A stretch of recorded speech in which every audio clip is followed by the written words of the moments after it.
যদি রাত পোহালে শোনা যেত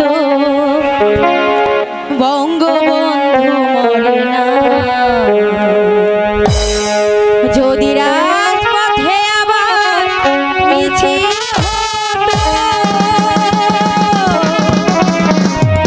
বঙ্গবন্ধু মুক্তি চায়, মুক্তি চায়, মুক্তি চায়। বিশ্ব পেত এক মহান নেতা, আমরা পেতাম বিশ্ব পেত এক মহান নেতা, আমরা পেতাম শোনা যেত বঙ্গবন্ধু মরে না।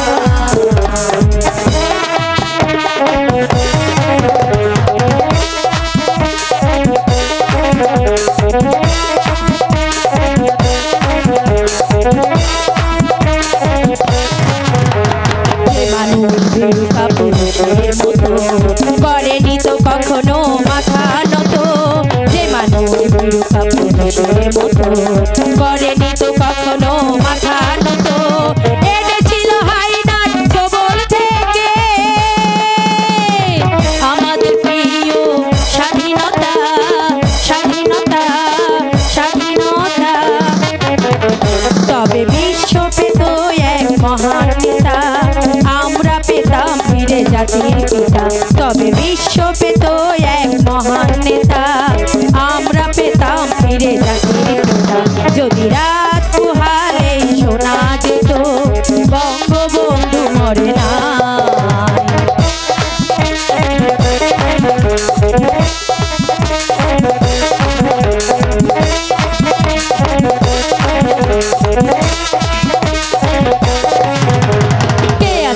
বাঙালি তার সমতুল্য, ইতিহাস একদিন দেবে তার মূল্য। কে আছে বাঙালি তার সমতুল্য, ইতিহাস একদিন দেবে তার মূল্য। সত্যকে মিথ্যার আড়াল করে যায়নি রাখা কখনো তা, কখনো তা, কখনো তা। তবে বিশ্ব পেত এক মহান নেতা, আমরা পেতাম ফিরে জাতির পিতা। তবে বিশ্ব পেত এক মহান নেতা, আমরা পেতাম ফিরে জাতির পিতা। যদি রাত পোহালে শোনা যেত বঙ্গবন্ধু মরে না।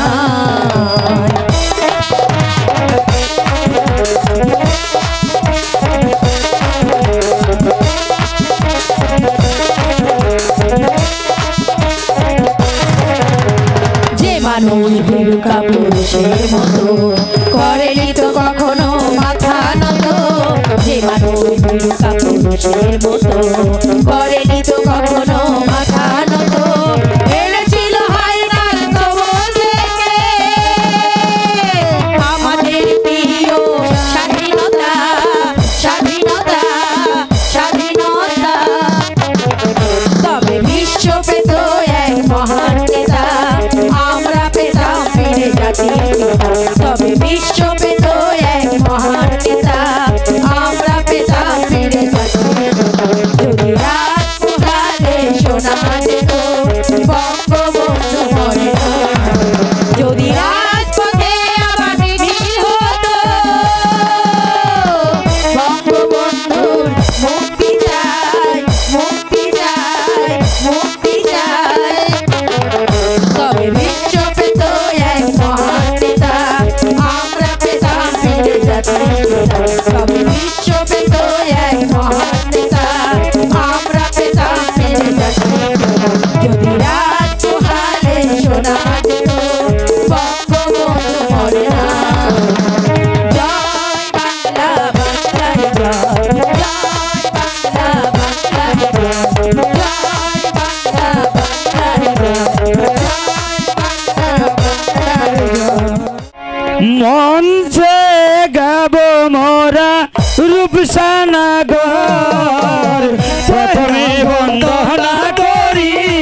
ঘর সেখানে লইছে জন হাদিস আর কুরআন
সহকারী বান্দা গাবো সিলি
হুকুমদারি বান্দা গাবো হাবিবের নাম, তাহারি চরণে আমার হাজারো সালাম।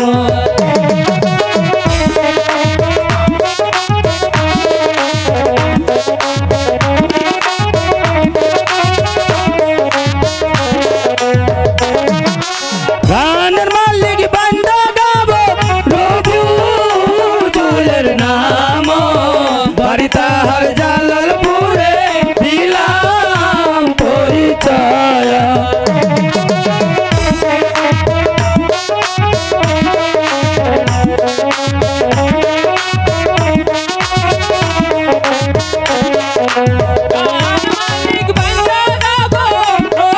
রবিউলের নাম, তাহারি চরণে আমার হাজারো সালাম।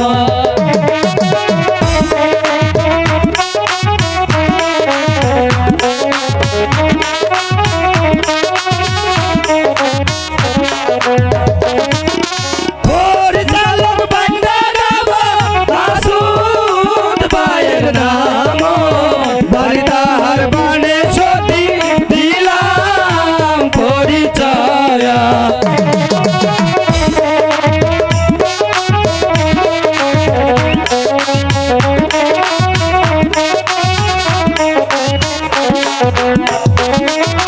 পরিচালক বান্দা গাবো মাসুদ ভাইয়ের নাম, তাহারি চরণে আমার হাজারো সালাম।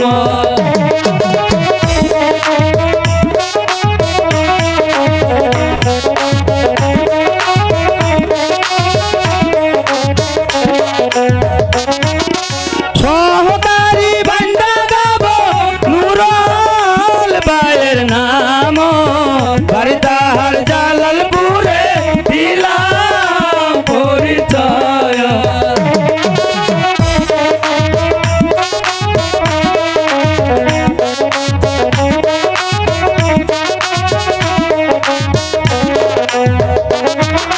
সহকারী বান্দা গাবো নুরুল ভাইয়ের নাম, তাহারি চরণে আমার হাজারো সালাম।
চার কোনা পৃথিবী বন্ধ আসর করলাম স্থান মন দিয়া শুনবেন সবাই আলো মতির গান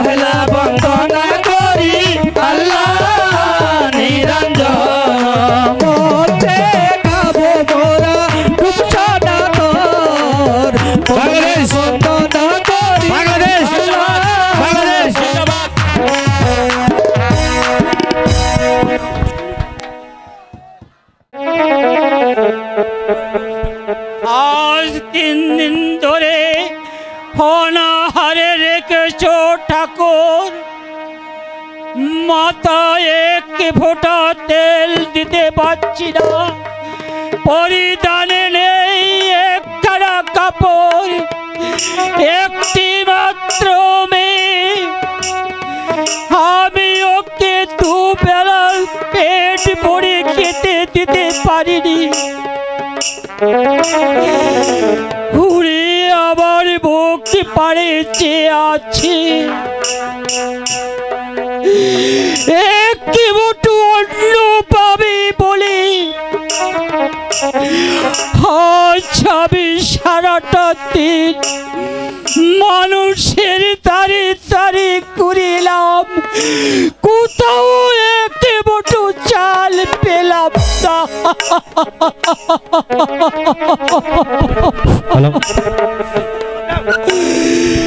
না খেয়ে আর কতদিন থাকবো ঠাকুর কোথাও একটি চাকরির ব্যবস্থা করতে পারলাম না ঠাকুর ঠাকুর আমি কি অন্যায় করেছিলাম ঠাকুর কি অন্যায় করেছিলাম আমি শুনেছি তুমি গরিবের বন্ধু তবে কই ঠাকুর তাই যদি হয়ে থাকে আমি কি অপরাধ করেছি ঠাকুর তোমার কাছে কেন তুমি আমাকে একটি বারো দয়া করছো না কি তোমার দয়া নামের পরিচয় ঠাকুর তুমি তুমি আমাকে মৃত্যু দাও ঠাকুর তুমি আমাকে ঠাকুর বাবা বাবা তোমার কি হয়েছে বাবা তুমি কেন পাগলের মতো এমন করছো উঠো বাবা বলো বলো বাবা তোমার কি হয়েছে আমরা গরিব হয়ে জন্মেছি এ তো ভগবানের দান তুমি তাতে কোনো দুঃখ করো না বাবা দুঃখ যে গরিবের বন্ধু মা আমার কথা কোনো ভাবছি না রে মা সেই কথা বলে আমাকে দুঃখ দৃষ্টি রে মা আমাকে দুঃখ দৃষ্টি আমি আমার জন্য চিন্তা করছি না রে শুধু ভাবছি তোদের না বাবা তোদের জন্য রে মা আমাদেরকে নিয়ে তুমি কোনো চিন্তা করো না তুমি যেভাবে রাখবে আমরা সেভাবেই থাকবো ঘরে বসে বসে ঠাকুরের নাম করলে চলবে না কোনো একটা কাজের সন্ধান করতে হবে একটা দেখে শুনে একটা কাজের ব্যবস্থা করো তা না হলে যে না খেয়ে মরতে হবে রান্না করেছি চলো খাবে খেতে যাব বলো কি লীলাবতী ঘরে যে কিছুই খাবার ছিল না, চাল কোথায় পেলে?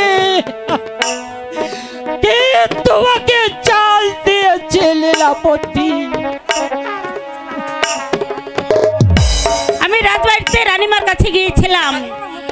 রানীমা আমাকে মুখ দেখে বলল, আলোর মা, তোর মুখখানা তো মলিন কেন আলোর মা? আমি বললাম, কে বললে? আমাদের ঘরে আজ কিছুই খাবার নেই। সেই জন্য রানীমা আমাকে 1 কেজি চাল আর ডাল দিয়ে বলল, আলোর মা, তুই রোজ রোজ আমার বাড়িতে আসবি, আমি তোকে সাহায্য মতন যা পারি তাই দেব। চলো খাবে, চলো মা আলো খাবে। চল মা আলো, আমার সঙ্গে চল। না বাবা, আমি এখন যাব না, তুমি যাও, আমি পরে আসছি। ঠিক আছে মা, তাড়াতাড়ি চলে আসিস। ঠিক আছে বাবা। আমি জন্য তোর জন্য এই অপেক্ষা করবো মা। ঠিক আছে। আমি কিন্তু তোর জন্য অপেক্ষা করবো। ঠিক আছে, তুমি যাও। তাড়াতাড়ি চলে আসিস। তুমি যাও, আমি আসছি। চলো লীলাবতী, আমরা চলে যাই। হায় ভগবান, আমার বাবার এত দুঃখ কষ্ট আমি যে সহ্য করতে পারছি না। আমার বাবাকে তুমি একটা কাজ জুটিয়ে দাও, তুমি আমার বাবাকে একটা কাজ জুটিয়ে দাও। হ্যালো হ্যালো, তোর বাবা কোথায় রে? বাবা খাবার ঘরে। কিন্তু মন্টুদা, তুমি আমাদের বাড়িতে কি মনে করে? তোর বাবার না একেবারে বোকা, মন্টুদা, না খায় শুকায় মরবে, তবু কোথাও একটি কাজের ব্যবস্থা করবে না। আমার একদিন মা বাবা খুব গরিব ছিল, এখন আমার বাবা রাজবাড়িতে চাকরি করে অনেক ভালোভাবে দিন কাটাচ্ছে। তোর মা বাবা যদি ওই রাজবাড়িতে চাকরি করে তাহলে তোদের খাওয়া পড়া কোনো অভাব থাকবে না। তোর বাবাকে কতটা বলিস? ঠিক আছে আমি মন্টুদা, এখন যাই। হ্যাঁ ঠিক আছে, আমি বলবো, আমি আজই বাবাকে বলবো। বাবা, তুমি রাজবাড়িতে যাও, রাজবাড়িতে গেলে ভগবান যদি মুখ তুলে চায় তাহলে তোমার একটা কাজ অবশ্যই হবে, অবশ্যই হবে।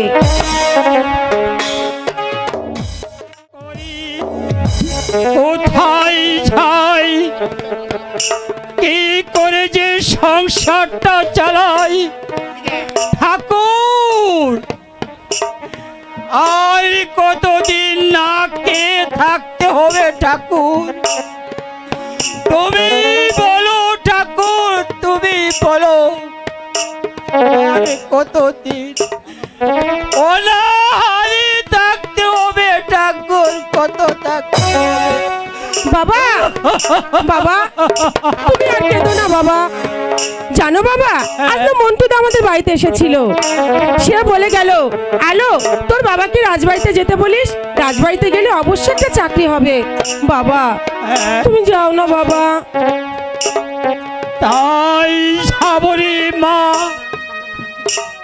তাছাড়া যে আর কোনো উপায় নেই, আর কোনো উপায় নেই মা। চোখের মাথা খেয়ে বলছো?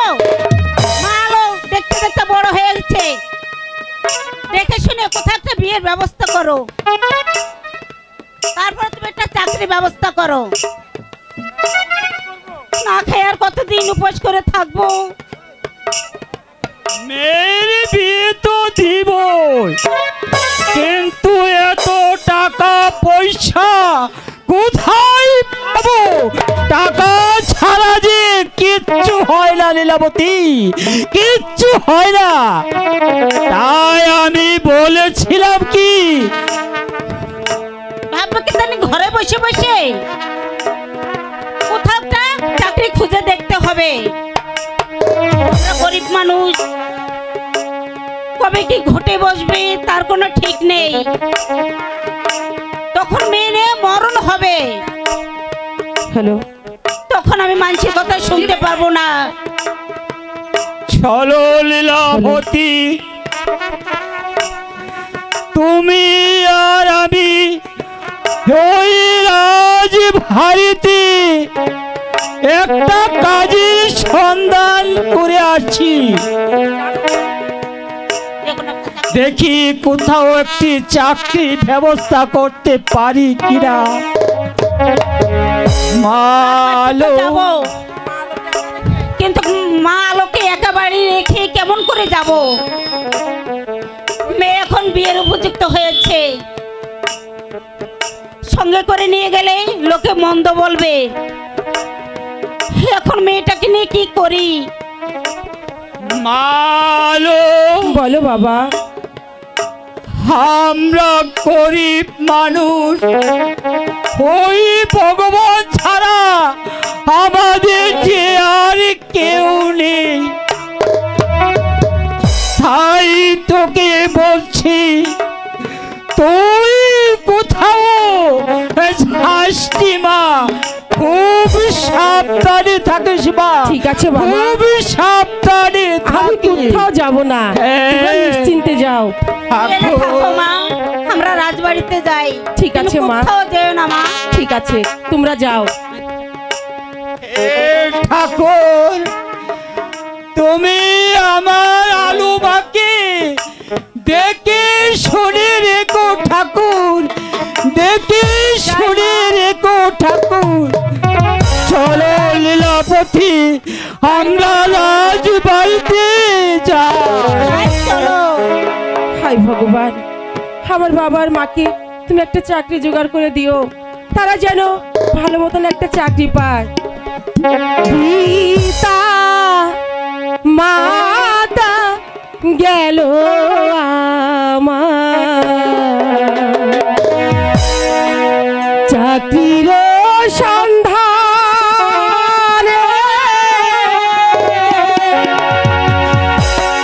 হাই ভগবান দয়া করে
চাকরি দাওনি লাগে।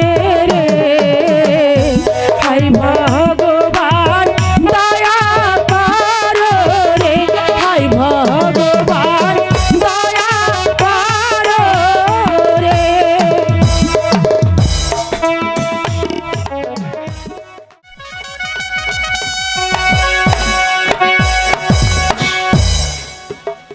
মন্ত্রী মহাশয়, বলুন মহারাজ।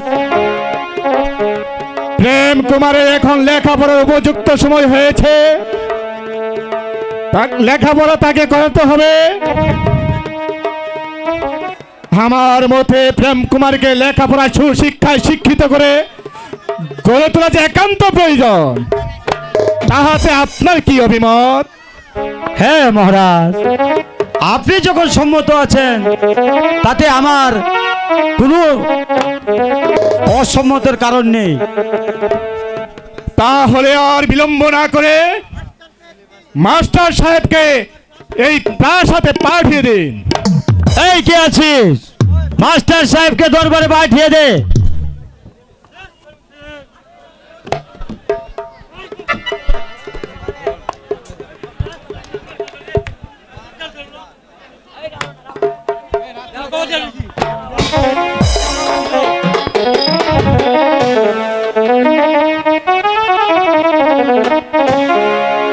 আদেশ করুন মহারাজ।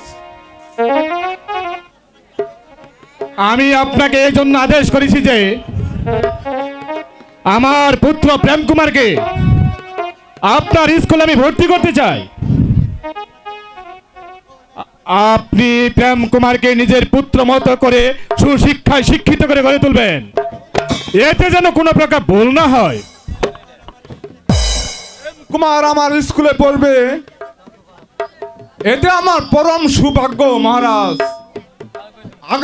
আপনি আগামীকালই প্রেম কুমার স্কুলেকে পাঠিয়ে দেন। মন্ত্রী মহাশয়, মহারাজ, আপনি আগামীকালই প্রেম কুমারকে স্কুলে ভর্তি করে দিয়ে আসবেন। আমি এখন আসি মহারাজ। প্রণাম প্রণাম মহারাজ। মন্ত্রী মহাশয়, আমার এখন ক্লান্তি বোধ হচ্ছে, চলুন আমরা বিশ্রাম কক্ষে যাই। হ্যাঁ তাই চলুন মহারাজ, তাই চলুন।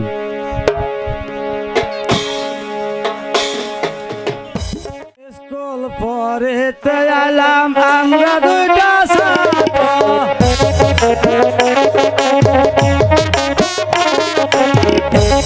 পড়তে এলাম দুইটা ছাত্র,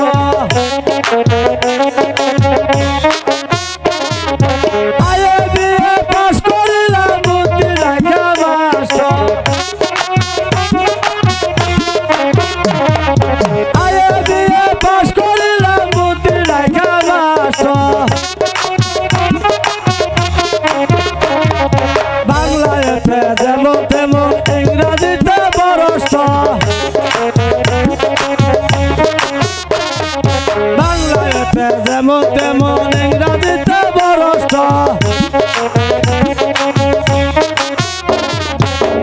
জমি ছিল 80 করা, বিড়ি খায়া করলাম সারা, পাড়ার লোকে বলে শালা পড়া দেখা খেত, পাড়ার লোকে বলে শালা পড়া দেখা খেত, এই তো আমি এসে গেছি তোদের একদম মাত্র, দুই হাত জোড়া করে আয় আমার পায়ে সালাম কর, স্কুল পড়তে এলাম আমরা দুইটা ছাত্র, স্কুল পড়তে এলাম আমরা দুটো ছাত্র। এই জন্টু, আজ মাস্টার মহাশয় স্কুল আসবে না, তুই আমার কাছে বড় দে।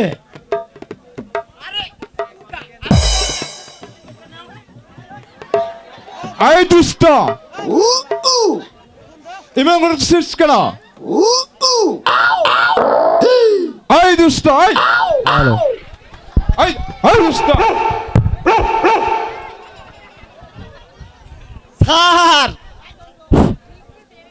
আমার পড়াটা তো একেবারে জন্তুর কাছে দিয়েছি, আমার কাছে পড়া নাই, ওই বেটাইনে নিচ্ছে গা।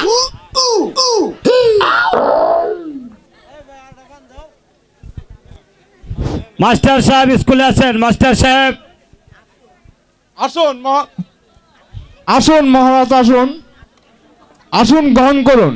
না মাস্টার মশাই, আমি বসতে আসিনি, আমি এসেছি আপনার স্কুলে প্রেম কুমারকে ভর্তি করতে। বলুন আপনার ভর্তি ফিস কত আর মাসিক বেতন কত? আমার ভর্তির ফিস 30 টাকা, মাসিক বেতন 50 টাকা। আমার দিবেন 60 টাকা। আচ্ছা ঠিক আছে, এই নিন আপনার ভর্তি ফিস আর মাসিক বেতন। মাস্টার সাহেব, আপনি প্রেম কুমারকে আপনার ছেলের মতো করে সুশিক্ষিত করে গড়ে তুলবেন। আমি এখন আসি মাস্টার মশাই, আমি এখন আসি। আসি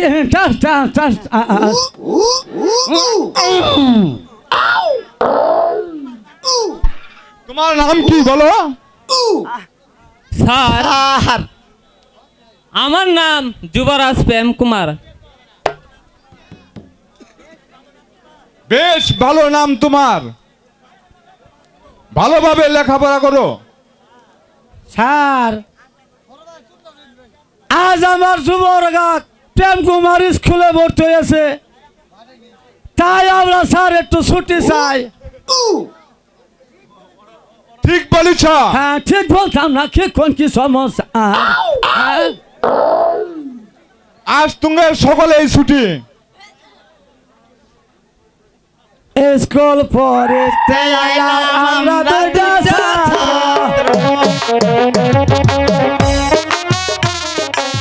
স্কুল পরে আমরা দুইটা ছাত্র, বিয়ে পাস করিলাম বুদ্ধি একটা মাস্টার। আমি আলো এতবারি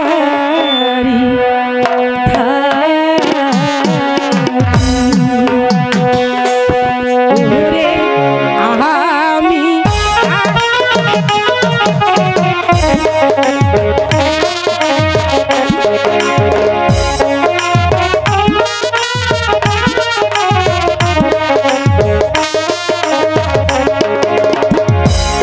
আমার মাতা পিতা চাকরি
রৌদ্রের তাপ আর যে আমার প্রাণে সহ্য হচ্ছে না।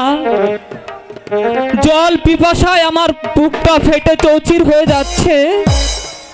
এখন কি করি? ওই তো সামনে দেখা যাচ্ছে একটি বাড়ি, ওই বাড়িতে গিয়ে আমি আমার জল পিপাসা নিবারণ করব। বাড়িতে কে আছেন? আমাকে একটু জল দিবেন। কে যেন জল জল করে চিৎকার করছে, কিন্তু বাবা বলে গেছে তো বাড়ি থেকে এক পা বের হবি না, আর জল না দিলেও তো পাপ হবে। যাই দেখে আসি তো আগে। কি ভাবছো সুন্দরী? তাহলে কি আমাকে জল দিবে না? না না, তা নয়, আসলে ভাবছি আপনাকে দেখে মনে হচ্ছে আপনি কোনো রাজার লোক।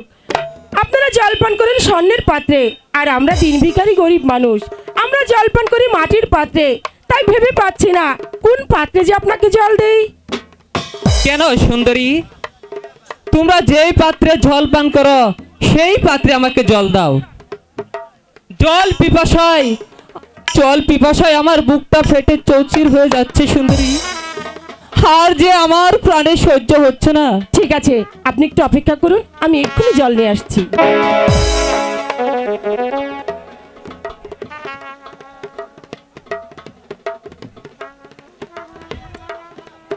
এই নিন জল।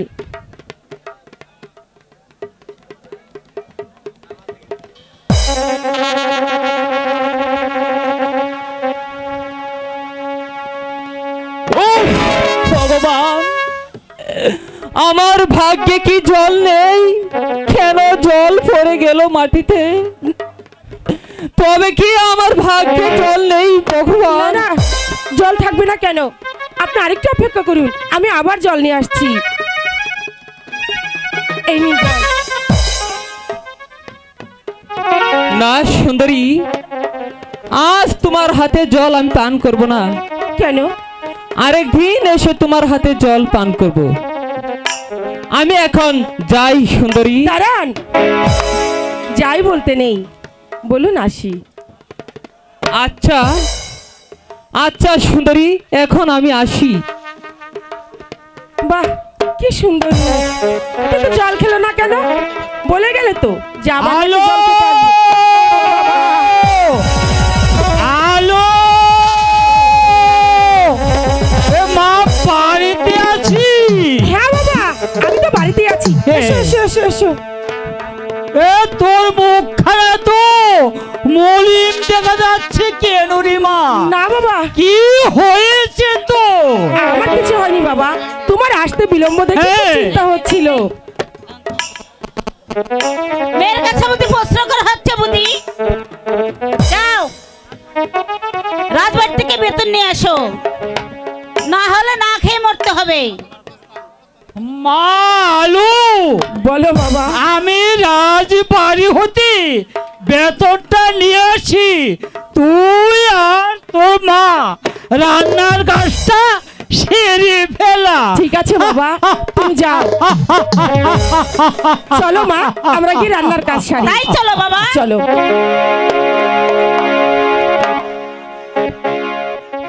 সেই দিন গিয়েছিলাম দিন ভিখারির বাড়ি জল পান করতে। কে যেন বলে গেল, সেই সুন্দরীকে দেখে আমি আর মুক্ত হয়ে গেছি। ঠাকুর, তুমি আমাকে বলে দাও, আমি যেই দিকে তাকাই শুধু তার ছবি আমার পাশে। এখন কি করি? জল খাইতে গিয়াছিলাম দিন ভিখারির বাড়ি, কে যে না জল এনে দিল, মানুষ কি না করি রে, মন পাগল হয় তাহার লাইগা রে।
তাহার রূপে কি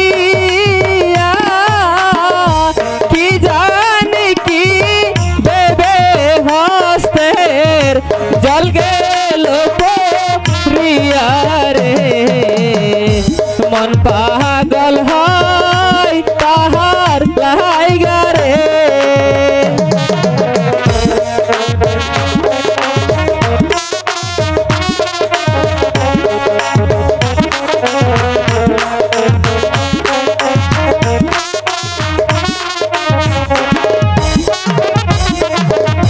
জল পিপাসা ছিল না মোর তাহার রূপে কি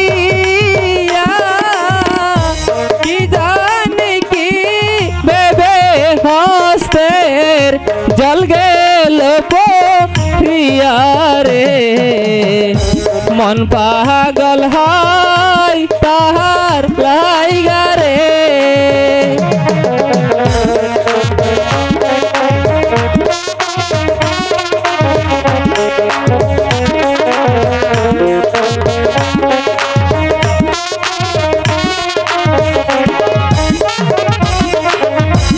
আবার যাব জল খাইতে দিন ভিখারির বাড়ি জল পিপাসা মিটাইব দেখি আসর দরি গো মন পাগল হয় তাহার লাইগা রে